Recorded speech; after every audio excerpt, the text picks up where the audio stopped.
Quando uma criança, de alguma forma, ela é isolada, repreendida, destacada das outras. Como ela se sente e como isso vai se refletir? Para falar sobre isso, nós recebemos uma jornalista, especialista nesse assunto, palestrante, Vanessa Banks. Boa tarde, bem-vinda, Vanessa. Boa tarde. Vanessa, hoje em dia é comum até a gente ouvir que no meu tempo não era assim, você tem que ser forte, você tem que rir, mas justamente essas pessoas também foram vítimas e foi uma forma delas ressignificarem, né? Sim, inclusive eu ouço muito esse papo de porque no meu tempo a gente era mais forte, essa geração de hoje em dia está muito fraca, Nutella, mimimi. A falta de respeito já começa aí. Eu ainda tento compreender que a pessoa que me fala isso, ela passou por maus bocados e foi a forma dela de superar, de criar esse escudo, né? Mas não é por aí. Então, falta empatia nesse... E a Vanessa agora vai completar 10 anos já, fazendo esse trabalho nas escolas, já palestrou e conversou, e você, é ali no dia a dia que tu percebe que isso não é coisa do passado, né, Com Vanessa? certeza não. Tá mais vivo do que nunca. Eu tô com 38 anos, sofri bullying na minha infância, na minha adolescência, até porque minhas notas eram muito baixas, os próprios professores me colocavam como alvo. Então, lembro muito bem de um professor que um dia falou: meu Deus, você quer ser uma desenhista, mas olha as suas notas, você nunca vai chegar lá. Meu sonho era trabalhar para o Maurício de Souza. E ele disse: meu Deus, ele riu da minha cara. Já começou muito mal, né? Então, hoje eu olho para trás e eu penso, como é que pode, né? Um professor que deveria estar protegendo, dando exemplo, fez isso comigo. E hoje, muitos anos depois, isso continua acontecendo por professores, né, como o caso que a gente viu em Jaraguá, que colocam placas, que colocam apelidos, que expõem os estudantes. Então, está acontecendo, infelizmente. E, Vanessa, a pandemia também acentuou essas questões nas crianças, porque a escola não é só um lugar de conhecimento, é um lugar de socialização também, né? Sim. E muitas crianças que foram isoladas desse contato, então quando elas voltam com as emoções à flor da pele. Olha, eu não consigo nem imaginar o que é ser uma criança ou adolescente e ficar 2 anos trancada em casa sem desenvolver os recursos coletivos, né? Então, isso que a gente viveu, a gente ainda está entendendo.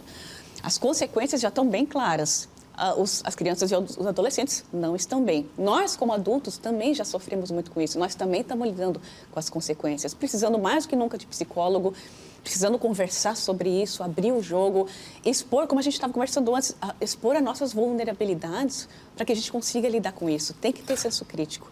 Então, infelizmente, a gente ainda está entendendo o que aconteceu, mas está bem grave. Agora, Vanessa, muitos pais às vezes atribuem, colocam um peso na escola, porque a gente sabe que é o ambiente que a criança acaba passando mais tempo, né? Pelo menos metade do dia ela está na escola, então é o ambiente que ela tem mais contato e com outras crianças e tudo mais. Mas não é só papel da escola discutir, debater e ensinar sobre não praticar bullying. Com certeza não.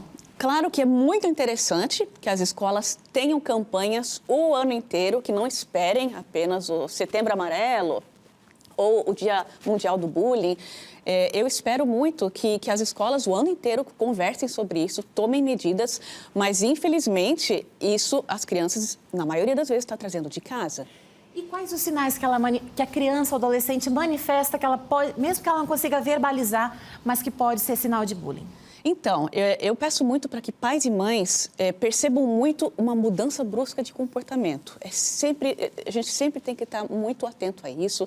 Seja assim, que a criança que era muito alegre e conversadeira, de repente fica retraída, de repente começa a usar moletom com capuz, de repente está dando desculpa para não ir para a escola, de repente está lá com as amizades diferentes. Então, pais e mães têm que estar atentos, têm que conversar, têm que abrir o jogo, têm que se colocar no lugar, têm que ter empatia. Eu ia compartilhar uma situação que uma amiga, não aqui de Joinville, quando morava em Lages, uma amiga da minha filha, ela estava se mutilando, usava moletom no verão e a mãe não tinha percebido. Então, a minha filha veio falar comigo porque não sabia como lidar com aquela situação. Então, às vezes, pais ouçam os seus filhos, conheçam os amigos, né? Porque é uma situação muito delicada, mas é muito comum, Sim, né? Muito extremamente comum. Agora tu falou a palavra-chave, automutilação. Geralmente, quando o adolescente está com aquele capuz, né, com o moletom, tá calor e ele está usando, está se cobrindo, tem coisa aí. Não é normal. Infelizmente, a automutilação são uma consequência de um machucado já mais antigo e tem que estar atento, tem que prestar atenção. Agora, se na escola eu convivo, eu presencio isso, eu, criança, adolescente, o que eu posso também fazer para não... Porque, assim, é difícil você ir lá tomar as dores do outro, né? Eu sei que hoje em dia é bem delicado isso, mas como que ela deve agir? Deve procurar direção? Como que ela pode interferir nessa situação? Então, não existe fórmula, não existe, assim, um protocolo.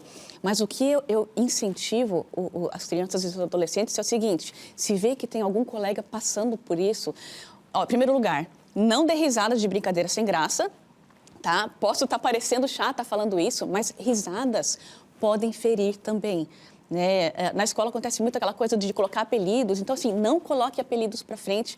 Se tu vê que tem alguém chateado com aquele apelido, por favor, pare imediatamente. Então, eu peço assim... se tem alguma criança ou adolescente que está presenciando isso, conversem com seus pais, falem com algum professor. As escolas, elas precisam lidar com isso, né? A escola que se omite está sendo extremamente irresponsável, está sendo criminosa.